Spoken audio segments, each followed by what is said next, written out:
जय हिंद। आज है 25 जून 2024। तो आज हम प्यारे साथियों 25 जून 2024 से इम्पोर्टेंट करंट अफेयर के बारे में चर्चा करने वाले हैं। आपके एग्जाम में वहाँ से क्या क्या प्रश्न बनते हैं उस सबके पर पेज में बात करने वाले हैं।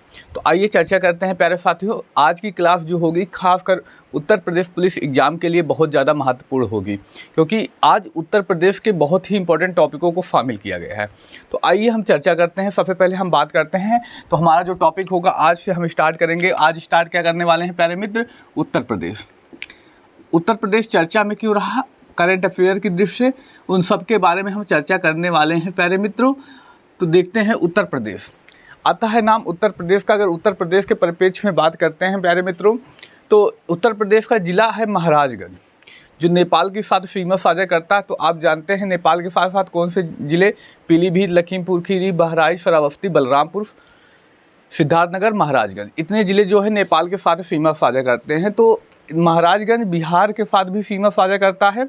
तो महाराजगंज, उसी की महाराजगंज की बात की जा रही है, महाराजगंज। तो हम बात करते हैं मित्र उत्तर प्रदेश के महाराजगंज ज़िले के बारे में।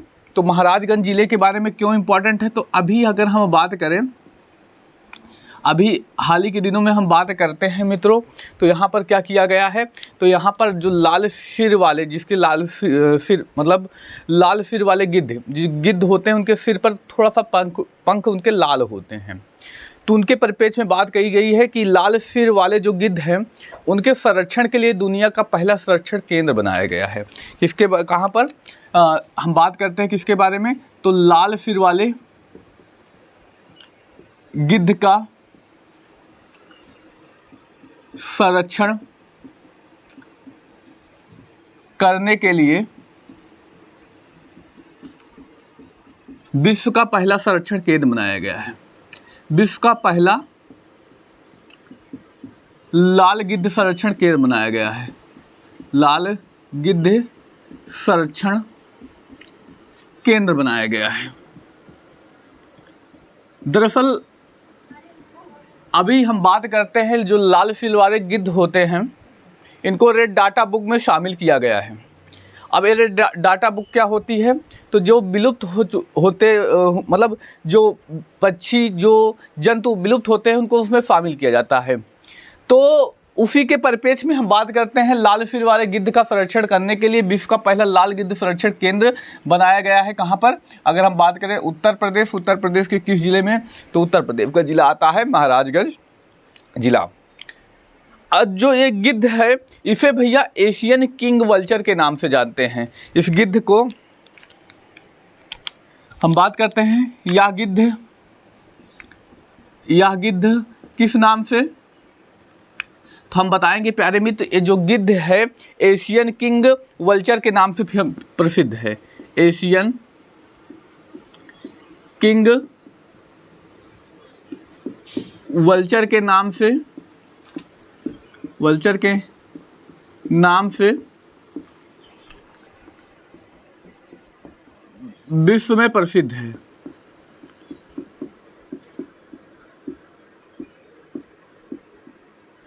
बात करते हैं जो ये गिद्ध है किस नाम से जाना जाता है? तो एशिया में Asian king vulture, Asian king vulture के नाम से पूरे विश्व में प्रसिद्ध है।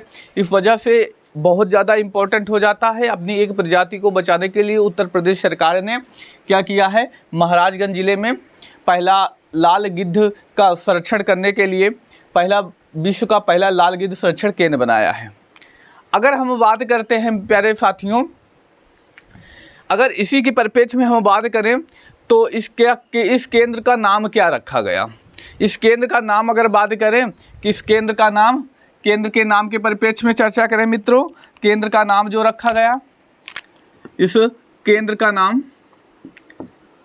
के नाम के परिप्रेक्ष्य में अगर हम बात करते हैं मित्र, इस जो केंद्र का नाम रखा गया, यानी जो ये संरक्षण केंद्र बनाया गया, इस केंद्र का नाम क्या रखा गया?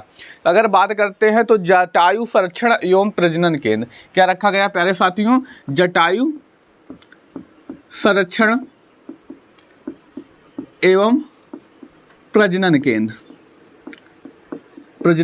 आप जानते होंगे, रामायण से जुड़े हुए होंगे जो साथी, आप भगवान को जानते होंगे, जटायु का नाम निश्चित ही सुने होंगे। अच्छा, जिन साथियों ने सुना है वो निश्चित ही कमेंट करके बताएंगे मित्रों। आगे हम बात करते हैं इसी के परिप्रेक्ष्य में मित्रों और किस टॉपिक पर। तब आया है महाराजगंज का नाम। तो महाराजगंज से रिलेटेड अभी हम पढ़े थे कुछ दिन पहले सुहेलवा वन्यजीव अभ्यारण्य के बारे में। कौन सा वन्यजीव अभ्यारण्य? महाराजगंज में, महाराजगंज हम पढ़े थे क्या प्यारे साथियों? सुहेलवा वन्यजीव अभ्यारण्य, सुहेलवा वन्यजीव अभ्यारण्य, वन्यजीव अभ्यारण्य। हमने अभी हाल ही के दिनों में इस अभ्यारण्य के बारे में चर्चा की थी। जितने साथियों को पता हो थम्स अप करके बताएंगे। आगे हमने चर्चा इस बारे में की थी कि सुहेलवा वन्यजीव अभ्यारण्य जो है उत्तर प्रदेश का 5वां टाइगर रिजर्व बनाया जा रहा है। उत्तर प्रदेश का क्या किया जा रहा है? उत्तर प्रदेश का 5वां टाइगर रिजर्व बनाया जा रहा है। टाइगर रिजर्व बनाया जा रहा है। इस सुहेलवा वन्यजीव अभ्यारण्य जो कि महाराजगंज में स्थित है, क्या किया जा रहा है प्यारे मित्रों? तो यहाँ पर अगर बात कही जाए तो यहाँ पर याद रखेंगे उत्तर प्रदेश का 5वां टाइगर रिजर्व बनाया जा रहा है। तो ये भी इम्पोर्टेंट है, इसको भी आप याद करेंगे मित्र। आगे हम बात करते हैं, महाराजगंज वन्यजीव अभ्यारण्य हो चुका। आगे हम बात करते हैं कुछ और अन्य करंट अफेयर की दृष्टि से महत्वपूर्ण उत्तर प्रदेश के बारे में। तो आप जानते हैं मोटो जीपी रेस प्रतियोगिता। अगर मोटो जीपी रेस प्रतियोगिता की बात करें, मोटो जीपी रेस प्रतियोगिता 2025, इसका आयोजन भारत में किया जाएगा। और भारत में कहाँ पर किया जाएगा? तो हम बात करते हैं नोएडा के बारे में। नोएडा किस जिले में पड़ता है? तो हम बताएंगे प्यारे साथियों, उत्तर प्रदेश के गौतम बुद्ध नगर जिला है जो दिल्ली के साथ जुड़ा हुआ है। गौतम बुद्ध नगर के अंतर्गत नोएडा पड़ता है। नोएडा में इस प्यारे साथियों मोटो जीपी रेस प्रतियोगिता 2025 का 2025 में आयोजन किया जाना है। तो ये प्रस्तावित है, तो ये ध्यान रखेंगे। और हम बात करते हैं 2023 और 24 के बारे में। 2023-24 ट्रांसमिशन लाइन विस्तार कौन सा प्यारे साथियों? अगर हम बात करें 2023-24 ट्रांसमिशन लाइन विस्तार, इसमें उत्तर प्रदेश पहले स्थान पर रहा।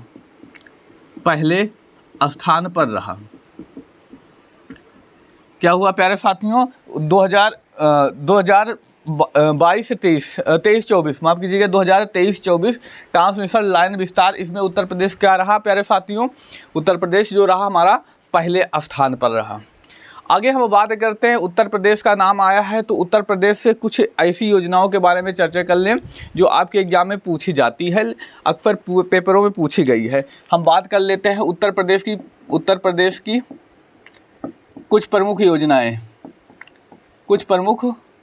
योजना, राज्य सरकार के द्वारा जो कुछ प्रमुख योजनाएं चलाई गई हैं उसके परिप्रेक्ष्य में हम प्यारे साथियों बात कर लेते हैं। देखिए, हम अब अगली बार जब आएगा ना तो और भी योजनाओं के बारे में बात करेंगे। 4-5 योजनाएं अभी चर्चा करेंगे, फिर 4-5 अगले टॉपिक में जब भी नाम आएगा उत्तर प्रदेश का तब हम वहां पर चर्चा कर लेंगे डेली करंट अफेयर के टॉपिक में। अच्छा, उत्तर प्रदेश पुलिस के साथ साथ आप किसी भी वनडे एग्जाम की तैयारी करते हैं ना तो ये बहुत ज़्यादा इंपॉर्टेंट है। आप इस टॉपिक पर फोकस करेंगे प्यारे साथियों, ऐसा नहीं है कि आप इस टॉपिक पर ही फोकस न करें। तो इम्पॉर्टेंट टॉपिक है, जानते हैं कि किसी भी एग्जाम में योजनाओं से प्रश्न आते हैं। अच्छा, जो ज़्यादा योजनाएँ फेमस हो जाती हैं वो किसी भी एग्जाम में पूछ लिया जाता है। तो उसी क्रम में हम बात करते हैं प्यारे साथियों, आज हम बात करने वाले हैं कुछ प्रमुख योजनाओं के बारे में। आप सुने होंगे मुख्यमंत्री अभ्युदय योजना, इसकी बहुत ज़्यादा प्रशंसा हुई थी पूरे भारत में, इस वजह से बहुत ज़्यादा इम्पोर्टेंट है। दरअसल पूछा जाता है ये इस योजना का संबंध मुख्यमंत्री अभ्युदय योजना। अगर बात करते हैं प्यारे मित्रों मुख्यमंत्री अभ्युदय योजना के परिप्रेक्ष्य में बात करें, मुख्यमंत्री अभ्युदय योजना पूछी जाती है। अब इसका पूछने का वजह क्या रही? इसमें सरकार के द्वारा प्रतियोगी एग्जाम की तैयारी कर रहे छात्रों के निःशुल्क कोचिंग की व्यवस्था कही गई थी और जो छात्र को आवश्यकता होगी उनको मोबाइल, टैबलेट ये सब दिए जाएंगे। यानी हम कह सकते हैं मुख्यमंत्री अभ्युदय योजना किससे संबंधित है? उत्तर प्रदेश से निःशुल्क कोचिंग के लिए यह योजना चलाई गई। तो आप इतना याद रखेंगे किस सरकार के द्वारा चलाई गई, तो उत्तर प्रदेश सरकार के द्वारा चलाई गई, इस वजह से यह इम्पोर्टेंट बन जाता है। आगे हम बात करते हैं कुछ और प्रमुख योजनाओं के बारे में। उत्तर प्रदेश भाग्यलक्ष्मी योजना, ये भी चलाई गई किस सरकार द्वारा?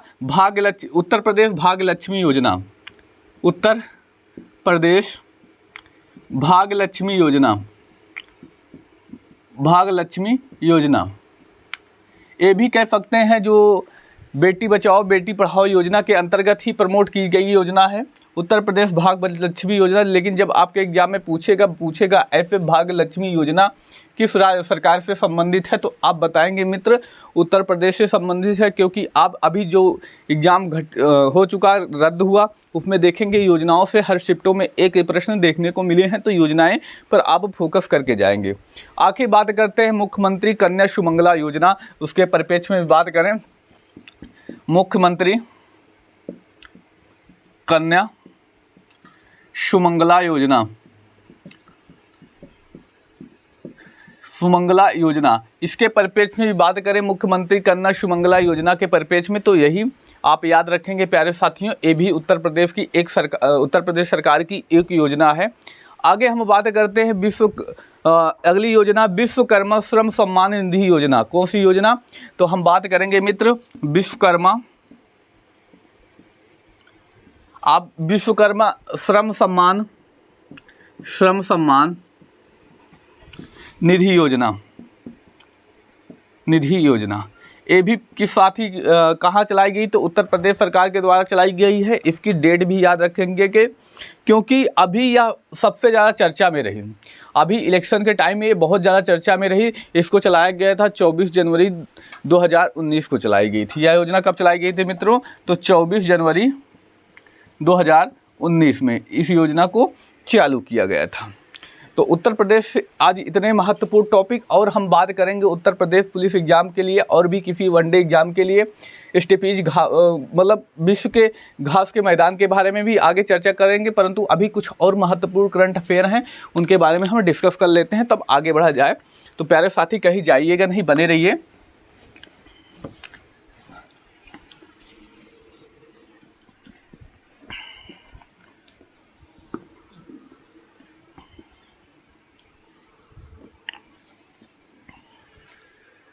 आगे हम बात करने वाले हैं प्यारे साथियों विश्व टेबल टेनिस प्रतियोगिता के बारे में।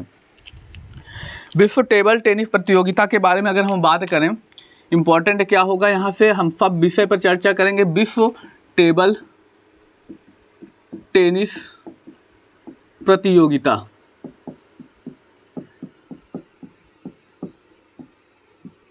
विश्व टेबल टेनिस प्रतियोगिता के बारे में हम डिस्कस करने वाले हैं मित्रों।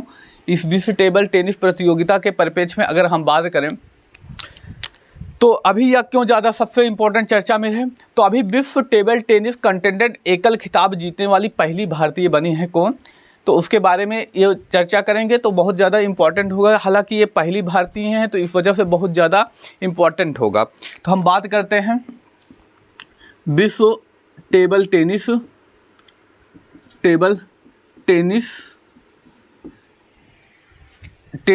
प्रतियोगिता में एकल खिताब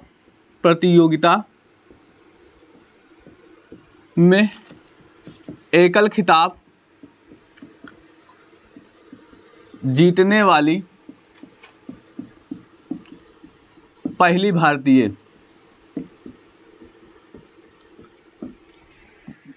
भारतीय के परिप्रेक्ष्य में हम बात करेंगे प्यारे साथी। इन्होंने इस बार डबल्स का भी खिताब जीता है।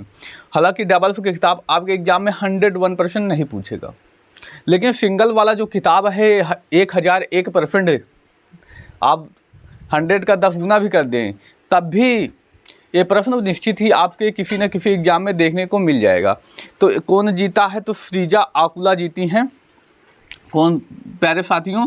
तो श्रीजा आकुला ने जीता।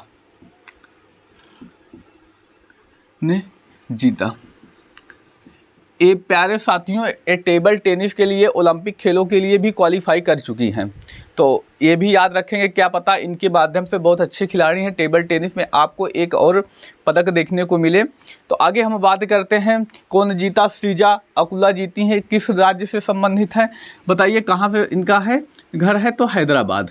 ये हैदराबाद की रहने वाली हैं। तो आप इसके परिप्रेक्ष्य में याद रखेंगे, जैसे यशस्वी का एग्जाम देते हैं तो उनके शहर का भी नाम आपके एग्जाम में देखने को मिल जाता है। आगे हम बात करते हैं, जो विश्व टेबल टेनिस प्रतियोगिता हो रही है, इसका आयोजन कहाँ पर किया जा रहा है? तो आयोजन के परिप्रेक्ष्य में बात करें, नाइजीरिया है। आयोजन कहाँ पर हो जा रहा है? आयोजन की बात करें नाइजीरिया में। नाइजीरिया का प्यारे साथियों एक शहर है, कौन सा शहर? तो हम बात करेंगे लागोस शहर। नाइजीरिया के लागोस शहर में। किस शहर में? तो हम बात करेंगे लागोस शहर में। तो आप इतना याद रखेंगे इसके बारे में। इससे अतिरिक्त आपके एग्जाम में प्रश्न नहीं पूछेगा। हालांकि इन्होंने डबल्स वाला खिताब भी जीता है, सिंगल के साथ साथ डबल्स का, लेकिन डबल्स आपके एग्जाम में आप बेफिक्र रहें, नहीं पूछेगा।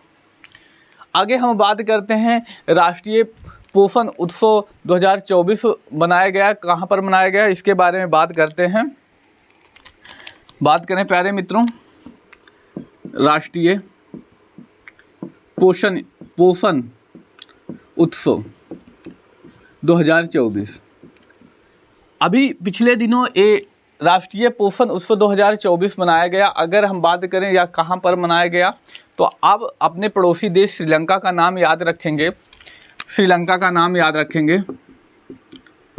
श्रीलंका ये कहाँ पर प्यारे मित्रों? तो ये श्रीलंका में मनाया गया। अगर श्रीलंका में क्यों? तो अगर हम बात करते हैं तो बौद्ध धर्म जानते हैं, श्रीलंका में बौद्ध धर्म बहुतायत है। तो श्रीलंका में बौद्ध धर्म को प्रोत्साहित करने के लिए यह उत्सव मनाया जाता है। किस लिए मनाया जाता है? तो श्रीलंका में बौद्ध धर्म को प्रोत्साहित करने के लिए। अगर हम बात करें श्रीलंका में बौद्ध धर्म कैसे पहुंचा, तो आप जानते होंगे अशोक का नाम। अशोक के पुत्र हुए कौन? महेंद्र। महेंद्र ने श्रीलंका में बौद्ध धर्म का प्रचार प्रसार किया था।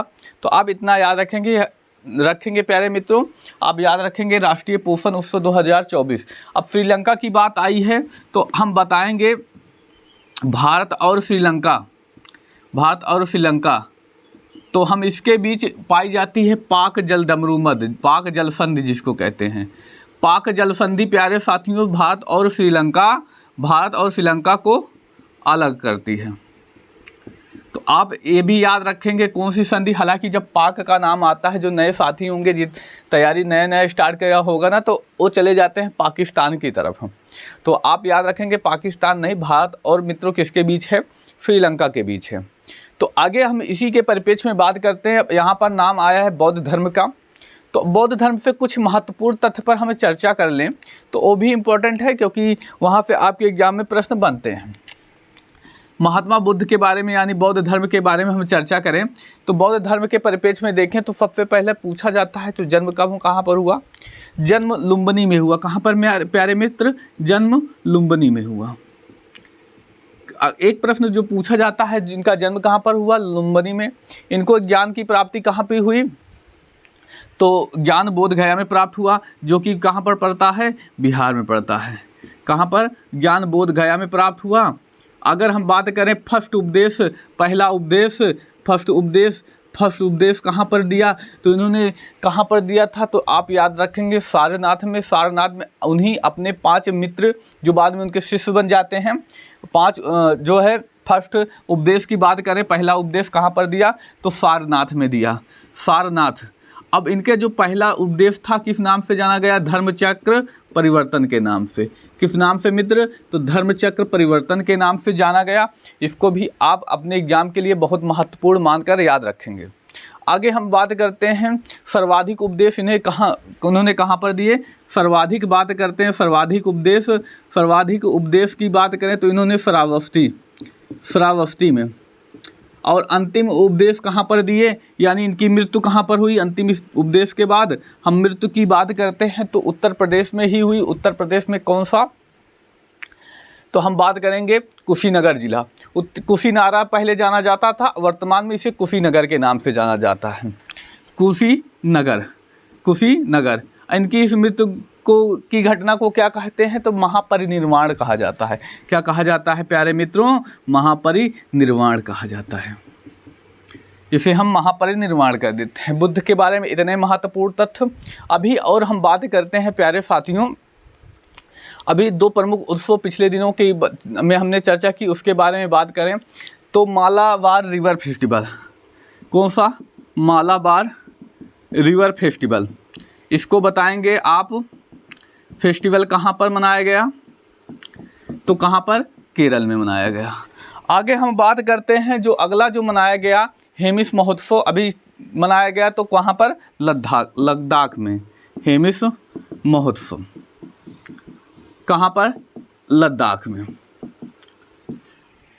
तो आप लोगों के लिए एक काम है, आप जितने भी साथी देख रहे हैं, जितने भी जुड़े हुए हैं, किसी भी राज्य के एक उत्सव के बारे में लिखिए और वह किस राज्य से संबंधित है लिखिएगा।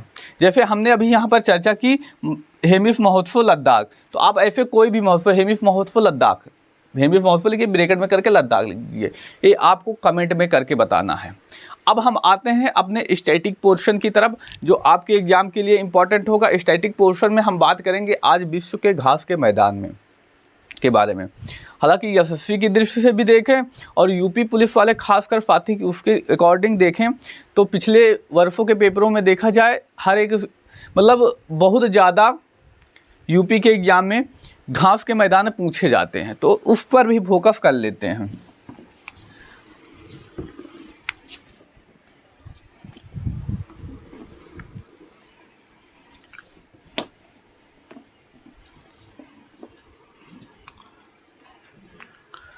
हम बात करते हैं मित्रों विश्व के घास के मैदान के बारे में।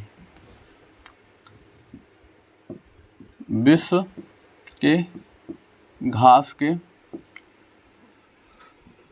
मैदान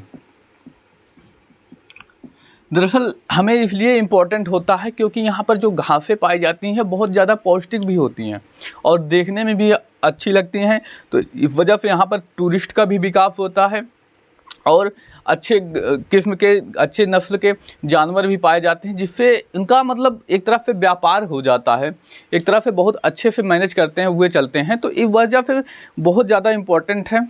आप मूवी में देखते होंगे कि ऐसे सीन्स भी दिखाए जाते हैं, तो इसी वजह से इम्पोर्टेंट बन जाते हैं। जैसे हम बात करते हैं कुछ महत्वपूर्ण घास के मैदान के परिपेक्ष में, हम देखें जो पहला हम बात करते हैं स्टेपीज घास का मैदान। स्टेपीज घास के मैदान के परिपेक्ष में देखें तो हमारा पहला कौन सा है? स्टेपीज। स्टेपीज घास के मैदान। घास के मैदान के परिपेक्ष में देखें तो प्यारे मित्रों ये कहाँ पर पाया जाता है? तो ये मध्य एशिया वाले क्षेत्र में पाया जाता है। मध्य एशिया वाले क्षेत्र में, भारत के मध्य एशिया देश जितने हैं उन देशों में पाया जाता है कौन सा? स्टेपीज घास का मैदान। आगे हम बात करते हैं पुष्टाज घास के मैदान के बारे में। पुष्टाज कहाँ पर पाया जाता है? पुष्टाज, अगर पुष्टाज घास के मैदान की चर्चा करें तो यूरोप महाद्वीप में जो घास के मैदान पाए जाते हैं उन्हें किस नाम से हम बताएंगे मित्रों? पुष्टाज के नाम से जाना जाता है।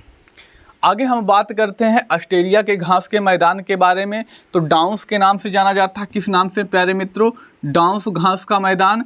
अगर हम बात करते हैं डाउन्स घास का मैदान कहाँ पर पाया जाता है मित्र, हम बताएंगे ऑस्ट्रेलिया में। ऑस्ट्रेलिया के बारे में हम मित्र बताएंगे। आगे हम बात करते हैं दक्षिण अमेरिका महाद्वीप के घास के मैदान 3 प्रमुख पाए जाते हैं, उनके बारे में हम बात करेंगे मित्रों। वहाँ के दक्षिण अमेरिका घास के मैदान। अगर हम बात करें 3 प्रमुख पाए जाते हैं, उन तीनों प्रमुख के बारे में हम एक एक करके डिस्कस करें। पहला जो पाया जाता है प्यारे मित्र पंपास। पंपास कहाँ पर पाया जाता है? तो अर्जेंटीना में पाया जाता है। पंपास जो पाया जाता है दक्षिण अमेरिका के महाद्वीप में नीचे की ओर यानी दक्षिण की ओर एक देश है अर्जेंटीना। अर्जेंटीना देश में कौन सा पाया जाता है? तो पंपास पाया जाता है। आगे वहीं बात करते हैं कंबोज। जिसको या कम्बोज भी कह देते हैं, कम्बोज भी कैंपॉस भी कह देते हैं। तो उसके बारे में हम कम्बोज और इसे प्यारे साथियों कम्बोज की कह देते हैं और इसे कैंपास भी कह देते हैं, कैंपास। अगर इसके बारे में बात करते हैं प्यारे मित्रों तो ये ब्राज़ील देश में पाया जाता है, जो कि इसका देश है। तो हम बात कर रहे हैं दक्षिण अमेरिका महाद्वीप का क्षेत्रफल के दृष्टि से सबसे बड़ा देश जो है ब्राज़ील है। वहाँ पर कम्बोज या कैंपास घास के मैदान पाए जाते हैं। आगे हम बात करते हैं लानोज घास के मैदान के बारे में। लानोज जो पाया जाता है वेनेजुएला में पाया जाता है। किस देश में? तो हम बात करेंगे दक्षिण अमेरिका महाद्वीप के वेनेजुएला देश में ये पाए जाते हैं। आगे हम बात करते हैं एक और पाया जाएगा पेरी घास का मैदान। हम बात करेंगे प्यारे मित्रों पेरी घास का मैदान, पेरी घास का मैदान। एक इसके बारे में बात करें यूएसए यानी अमेरिका और कनाडा में पाए जाते हैं। और ये उत्तरी अमेरिका महाद्वीप के बारे में उत्तरी अमेरिका महाद्वीप के दोनों देश हैं। तो ये उत्तरी अमेरिका महाद्वीप में पाए जाते हैं। कौन से? पेरी घास के मैदान। अब अफ्रीका बचता है। अफ्रीका में दो प्रमुख घास के मैदान पाए जाते हैं, उनके बारे में भी हम डिस्कस कर लें। अफ्रीका के बारे में, अफ्रीका के घास के मैदान अच्छा, पेपर में कभी कभी ऐसा होता है महाद्वीप पूछता है, कभी कभी ऐसा हो जाता है कि भैया देशों के नाम पूछता है। तो आप दोनों कंडीशन में याद रखेंगे। आगे हम बात करते हैं जो पाया जाता है, पहला है सवाना। सवाना कहाँ पर पाया जाता है? तो हम बात करेंगे मध्य अफ्रीका में, मध्य अफ्रीकी देशों में पाया जाता है। तो अफ्रीकी देशों में। तो अब जैसे सवाना घास का मैदान पूछेगा तो प्यारे मित्र अफ्रीका महाद्वीप के बारे में पूछेगा, ना कि किसी देश के बारे में पूछेगा। अब एक और बचता है वेल्ड घास के मैदान। अगर हम वेल्ड घास की बात करें तो ये अफ्रीका महाद्वीप के जो एक देश है सबसे दक्षिण में, इसको दक्षिण अफ्रीका के नाम से जानते हैं, साउथ अफ्रीका के नाम से जानते हैं, उसमें पाया जाता है वेल्ड घास के मैदान। तो आज का हमारा जो टॉपिक था प्यारे मित्रों यहीं पर समाप्त होता है। हम मिलेंगे अगली दिन अगली क्लास में, यानी कल मिलेंगे 26 जून 2024 के करंट अफेयर के बारे में चर्चा करते हुए। तो आज की क्लास आपको कैसी लगी है वो कमेंट करके मित्र ज़रूर बताएंगे। और अच्छी लगी है तो आप पहली बार चैनल पे आए हैं तो सब्सक्राइब करेंगे और अपने मित्र भाई बहन को क्लास को शेयर करेंगे। अब फिर डेली जो आपकी करंट अफेयर क्लास होगी कोशिश रहेगी 12 से 1 के बीच में आपकी क्लासेस दे दी जाएँ। कभी कभी नेटवर्क इशू होने की वजह से क्लासेस थोड़ा लेट मिल सकती हैं, लेकिन 100% आपको डेली क्लासेस मिलेंगी। तो आप पहली बार चैनल पे आए हैं तो सब्सक्राइब जरूर कीजिएगा मित्र। और कुछ कमियां होती हैं, कुछ समस्याएं होती हैं तो आप वो हमें कमेंट करके बताइए, क्योंकि आप कमेंट करके बताएंगे तो हमें एक हौसला मिलेगा और हम एक और बेटर बहुत अच्छा करेंगे प्यारे साथियों। तो आई होप आप लोगों को बहुत अच्छी लगी होंगी क्लासें। मिलते हैं अब अगली क्लास में। धन्यवाद। जय हिंद प्यारे साथियों।